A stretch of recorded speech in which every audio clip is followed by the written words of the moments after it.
So the video you saw just there was one of our action groups. It's Young, Paperless and Powerful. It's a group of young people, undocumented young people, people without papers in the state, age 14 to about 22.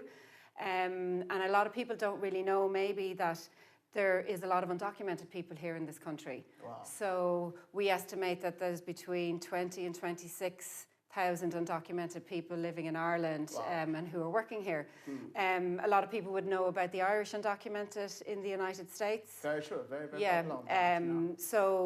and not maybe as much around people who are undocumented here. So the video we just saw is about the children of undocumented people who have grown up here in Ireland, have gone to school, and who are trying to make a living and survive in the country. Wow, wonderful. So I must say that must be a very strong project for your organization as well, isn't it? Yeah, I mean, I suppose we've been working on this issue, well, for about 10 years, but we've had an action group for the last 8 years, and then our Young, Paperless and Powerful group probably for the last 2 years.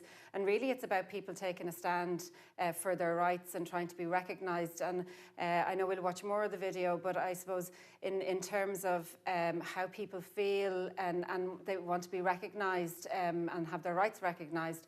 So it's important for us to support people to stand up and to call on the government to introduce regularisation for people who've been living here a very long time.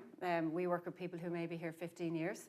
Wow, that's really long, yeah. Yeah, and don't have papers. They're working, contributing, and working in sectors of the economy like care. So we have a lot of people who are caring for older people in their homes, who are caring for children, and provide absolutely amazing services to this country and to older people in their homes. And again, they're not recognised, or their rights aren't recognised, and their contributions not recognised. And how do you guys work on people with different queries? Say, for example, people who have waited for too long, say someone waiting for like 15, 20 years, if not, got their document, and they come to you to tell you the story. How do they feel?